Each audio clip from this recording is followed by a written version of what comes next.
Labo, yan.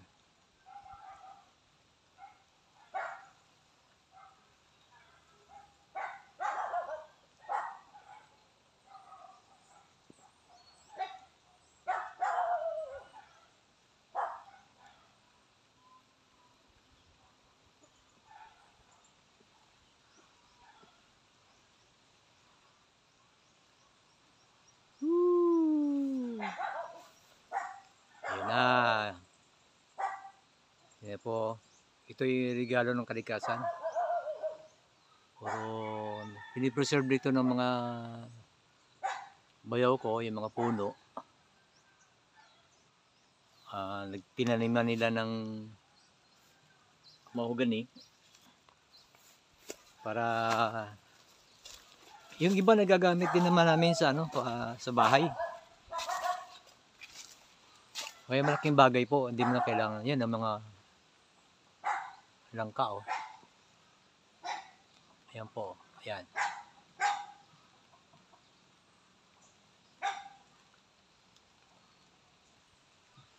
Nagagamit po namin ito pag nagpapatayo ng bahay. Kaya lang dikit-dikit. So,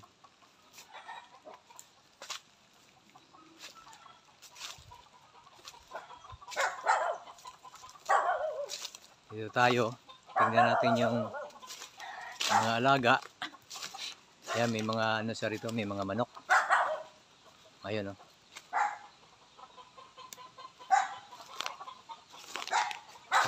Siya, naka-screen. Ayan. Simple lang yan.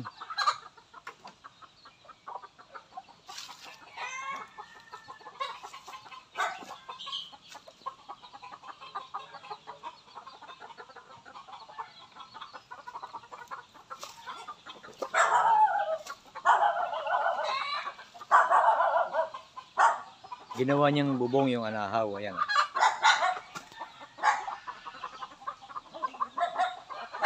Diba?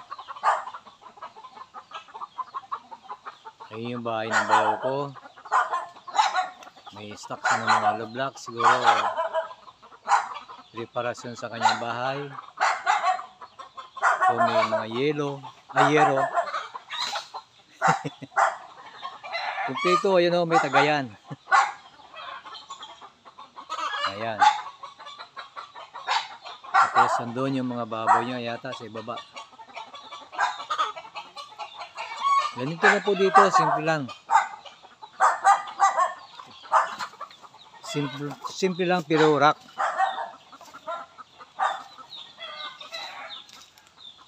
Katahimikan ng isip. Panatag ng kalooban. Na sa probinsya mo lang matitikman. Mga simpleng pamumuhay. Hindi mo kailangan maging magarbo para maging masaya. Hindi mo kailangan maraming pira para maging masaya. Yung simple ho, mas masarap. Ito yung pangarap ko na pagdating ng panahon na makakapag-graduate yung bunso kong anak sa pag-aaral. Magti-third year college na kasi siya sa UP Los Baños. Kasama nga namin ngayon dito sa Bicol. Ini-enjoy namin yung company. Yung banding namin, yung aking binan, yung aking bayaw, yung aking manugang. Bumiyahe kami kahapon. Salitan kaming dalawa sa pagmamaniho. Yun, ang plano ko, pag nakagraduate nga yung bunso ko, I might stay here for good na. Dito ako spend ko yung retirement days ko dito. Although retired na rin ako sa trabaho. So, i-enjoy ko na lang yung natin. Kung anong may buhay tayo. Kasi dito, simpleng buhay. Hindi katulad dyan sa Manila, kunting keyboard mo pera, kunting keyboard mo kwarta. Lahat binibili. Dito maging masinop ka lang, masipag ka lang. Mabubuhay ka eh. Kasi pag simpleng tao ka lang, hindi mo kailangan maging magarbo talaga. Masaya dito. Tahimik.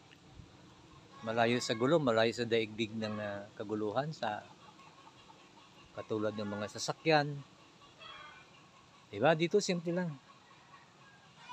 Ito yung pangarap ko na, siyempre medyo may edad na rin tayo. 63, nangangarap din ako na pamumuhay ba na wala kang iniisip, wala kang stress, di ba? So yun. At nagustuhan na rin kasi ng mga anak ko dito. Kasi malapit, anytime na gusto mong umuwi, pag may sasakyan ka, pwede kang bumahe anytime. Hindi katulad dun sa amin, sa Bisaya. The easiest way to go to my place is mag-aeroplano ka. Kasi yung bahay namin likod lang kami ng Kalibo International Airport. Since may bahay kami sa ang parents ko kasi wala na rin lang, pero may bahay kami sa Aklan. Next to the airport po yung bahay namin, kaya malapit lang. 15 minutes lang, nandun ka na sa amin. Tricycle lang po. Pero ayaw ng mga bata kasi malayo nga ang pagbiyahe. Dito sa Bicol, sa Camarines, dito po ito sa Camarines Sur, no? Bayan ng Lupi. So dito masaya. Simple, tahimik. Kaya yun. Ito yung mga puno na nagsisilbing namin, anino. Nagbibigay ng anino at kalamigan sa paligid. At katahimikan, ika nga. Hindi stressful ang buhay dito eh. Basta simple lang buhay na gusto mo eh. So, okay guys, sana hope you will enjoy. Maraming salamat po. This is Loisky Mix Vlog. Nag-aanyaya at nagpapasalamat. Sana huwag kayong magsawa sa pagsubaybay sa aking simpleng channel. Okay po, maraming salamat po, my amazing YT friends. Thank you so much. Please like and share. Please subscribe po. Thank you so much guys.